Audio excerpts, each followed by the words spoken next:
Law 18. Do not build fortresses to protect yourself. Isolation is dangerous. Judgment. The world is dangerous and enemies are everywhere. Everyone has to protect themselves. A fortress seems the safest, but isolation exposes you to more dangers than it protects you from. It cuts you off from valuable information. It makes you conspicuous and an easy target. Better to circulate among people, find allies, mingle. You are shielded from your enemies by the crowd.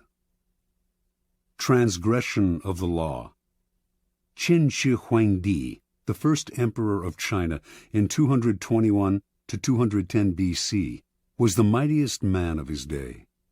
His empire was vaster and more powerful than that of Alexander the Great. He had conquered all of the kingdoms surrounding his own kingdom of Qin and unified them into one massive realm called China. But in the last years of his life, few, if anyone, saw him. The emperor lived in the most magnificent palace built to that date, in the capital of Xianyang. The palace had 270 pavilions. All of these were connected by secret underground passageways, allowing the emperor to move through the palace without anyone seeing him. He slept in a different room every night, and anyone who inadvertently laid eyes on him was instantly beheaded. Only a handful of men knew his whereabouts, and if they revealed it to anyone, they too were put to death. The first emperor had grown so terrified of human contact that when he had to leave the palace, he traveled incognito, disguising himself carefully. On one such trip through the provinces, he suddenly died. His body was borne back to the capital in the emperor's carriage, with a cart packed with salted fish trailing behind it to cover up the smell of the rotting corpse. No one was to know of his death. He died alone, far from his wives, his family, his friends, and his courtiers, accompanied only by a minister and a handful of eunuchs. Interpretation. Shi Huangdi started off as the king of Qin, a fearless warrior of unbridled ambition. Writers of the time described him as a man with a waspish nose, eyes like slits, the voice of a jackal, and the heart of a tiger or wolf. He could be merciful sometimes, but more often he swallowed men up without a scruple. It was through trickery and violence that he conquered the provinces surrounding his own and created China, forging a single nation and culture out of many. As part of this process of unification, however, the first emperor outlawed the writings and teachings of Confucius, the philosopher whose ideas on the moral life had already become virtually a religion in Chinese culture. On Shi Huangdi's order, thousands of books relating to Confucius were burned, and anyone who quoted Confucius was to be beheaded. This made many enemies for the emperor, and he grew constantly afraid, even paranoid. The executions mounted. A contemporary, the writer Han Fei Tzu, noted that Qin has been victorious for 4 generations, yet has lived in constant terror and apprehension of destruction. As the emperor withdrew deeper and deeper into the palace to protect himself, he slowly lost control of the realm. Eunuchs and ministers enacted political policies without his approval or even his knowledge. They also plotted against him.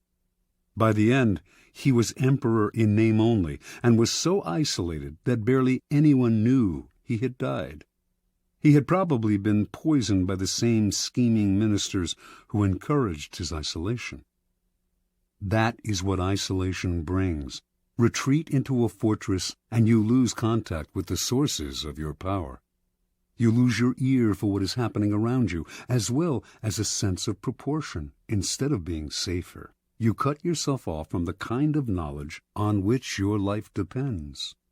Never enclose yourself so far from the streets that you cannot hear what is happening around you, including the plots against you. Keys to power. Machiavelli makes the argument that in a strictly military sense, a fortress is invariably a mistake.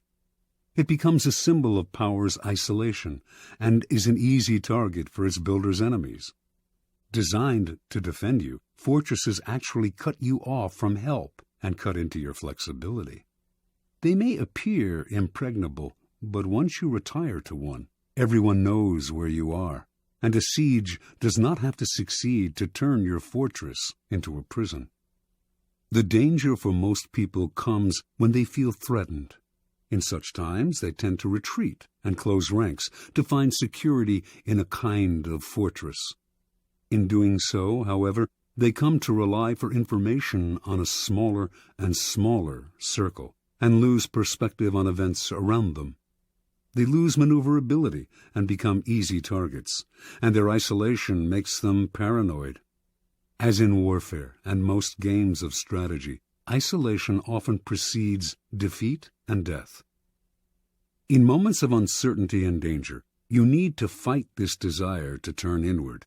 Instead, make yourself more accessible, seek out old allies, and make new ones. Force yourself into more and more different circles. This has been the trick of powerful people for centuries. Finally, since power is a human creation, it is inevitably increased by contact with other people. Instead of falling into the fortress mentality, view the world in the following manner. It is like a vast palace, with every room communicating with another. You need to be permeable, able to float in and out of different circles and mix with different types. That kind of mobility and social contact will protect you from plotters, who will be unable to keep secrets from you and from your enemies, who will be unable to isolate you from your allies. Always on the move, you mix and mingle in the rooms of the palace, never sitting or settling in one place. No hunter can fix his aim on such a swift-moving creature.